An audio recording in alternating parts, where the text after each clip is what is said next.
As the miserable people we are, we made this video looking for mistakes and errors in the Super Mario Galaxy movie to ruin the experience for you. Don't make a mistake yourself and hit the like button, subscribe to the channel, and turn on the bell so you won't miss anything about Nintendo and Super Mario. We're breaking down Super Mario Galaxy's mistakes and how it gives the Galaxy games the finger.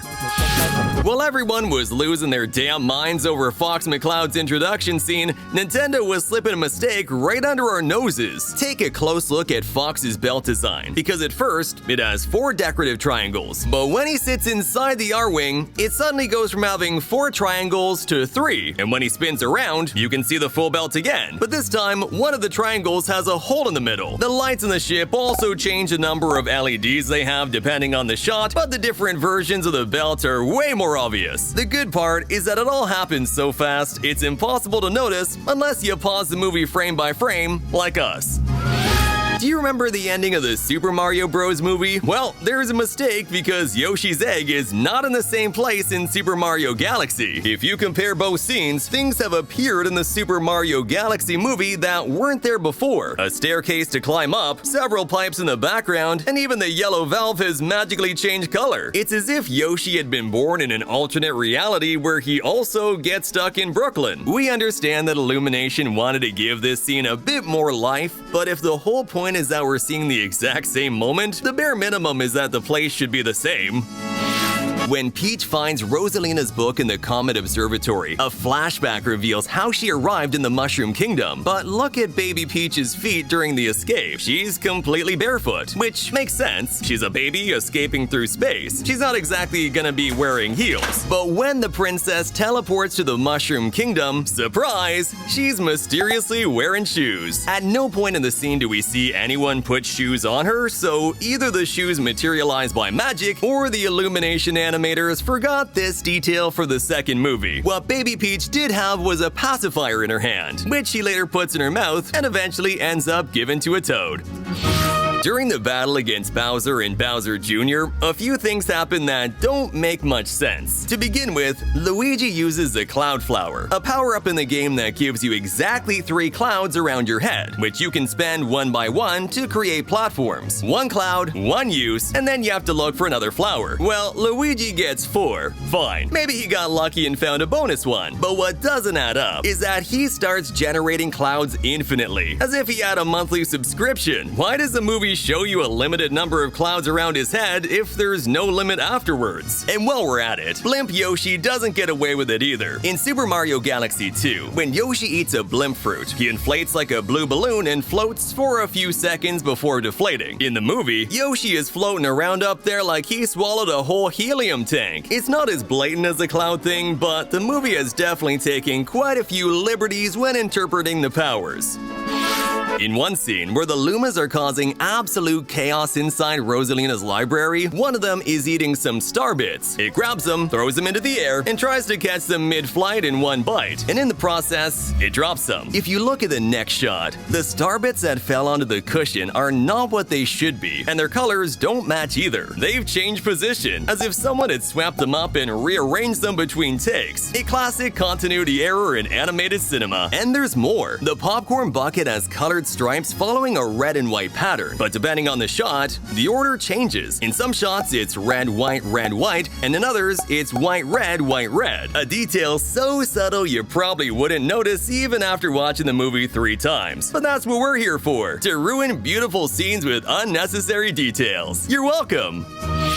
When Yoshi eats Kamek, a couple of strange things happen. The first is that, for a moment, the light hits Yoshi's shell so directly that it turns completely white, as if he had been given an express bleach bath. It could be an intentional effect, or a small lighting render issue, but it looks weird. The real mistake was in the sound, specifically when Yoshi shoots Kamek out of his butt. In the trailer, the sound accompanying that scene wasn't the right one. They used the sound effect for hitting a Koopa shell instead of the egg-laying sound. This also happens in this special animation. In the final movie, they did correct it, and it sounds as it should. but the trailer left that blunder behind for posterity. We don't know if it was a placeholder, or if someone mixed up the audio files, or if simply nobody in the editing room had played enough Super Mario Bros. To notice. Everything is wrong with Mario's mini mushroom. In the games, when you take it, you shrink, and if you get hit, you die. Game over. In the first movie, they already changed the rules. A hit doesn't kill you, it just returns you to your original size. Fine, we accept it. It's a family movie, and killing Mario might not be the most appropriate choice. But in the Super Mario Galaxy movie, they don't even respect their own rules. I mean, Bowser spends half the movie in mini form, and during that time, he takes several hits. His tail gets caught in a door, Mario shoves him more than once, and in none of those moments does he return to his normal size. Nope, he stays tiny and perfectly fine. But of course, right when the script needs him to become big again to add drama to the scene, then yes, one hit and Bowser recovers his original form. So which is it? Does one hit make you big again or not? Because if the mini mushroom worked like it does in the game, Bowser should have been dead ages ago. And if it works like it did in the first movie, he should have become bigger much earlier. Let's get straight to the point. Peach and Rosalina are not sisters. No matter how hard the Super Mario Galaxy movie tries to turn them into family, the reality is that in the video games, this has never been the case. Since her first appearance in Super Mario Galaxy for Wii, Rosalina has always been the adoptive mother of the Lumas and the guardian of the galaxy's balance. It is true that her roots come from a place similar to the Mushroom Kingdom, but her role was never earthly. Now, her creators did reveal in the official Super Mario Galaxy guide that Peach and Rosalina were originally going to be related, but the idea was discarded. In fact, in the storybook from the original game, Rosalina had a brother, not a sister. With all of that, Rosalina ended up taking on a much more cosmic role, distancing herself from any family bond with the princess of the Mushroom Kingdom. And that's how things stayed for almost 20 years. Now with the movie, Nintendo has decided to bring back that discarded idea and turn it into the big plot twist. And as an extra mistake, in the Dutch version of the movie, there's an audio error where Peach introduces Rosalina as her younger sister, switching the roles between the two of them. When Mario and Peach make it through all of Bowser Jr.'s deadly trials, they manage to land on the top of a tower of thwomps. And when they get there, the level clear music from the Mario game starts playing.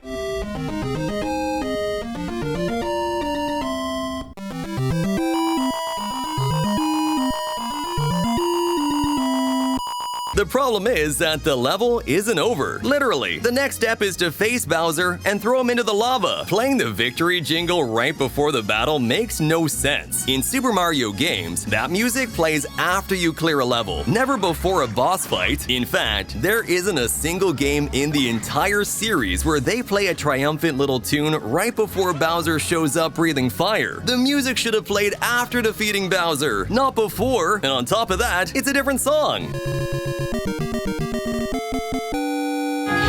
While Mario, Luigi, and Yoshi are busy protecting the Mushroom Kingdom, a Chain Chomp starts causing chaos among the Toads. To stop it, Yoshi sticks out his tongue, swallows the whole thing, and just stands there smiling with the Chain Chomp's teeth sticking out from his mouth. Very funny, but completely impossible. In the games, Yoshi has never been able to eat a Chain Chomp. They're one of the few enemies that resist his tongue. When you try, he simply can't do it. It bounces off, or the enemy just doesn't even react. They've been inedible for decades. And then suddenly, in the movie, Yoshi just gobbles one up. And since we're talking about teeth, here's a fun fact. Yoshi does have real teeth. You can see them on very rare occasions in his games, and they also show up from time to time in the movie. But the Chain Chomp's teeth are not his, and they definitely shouldn't be in there.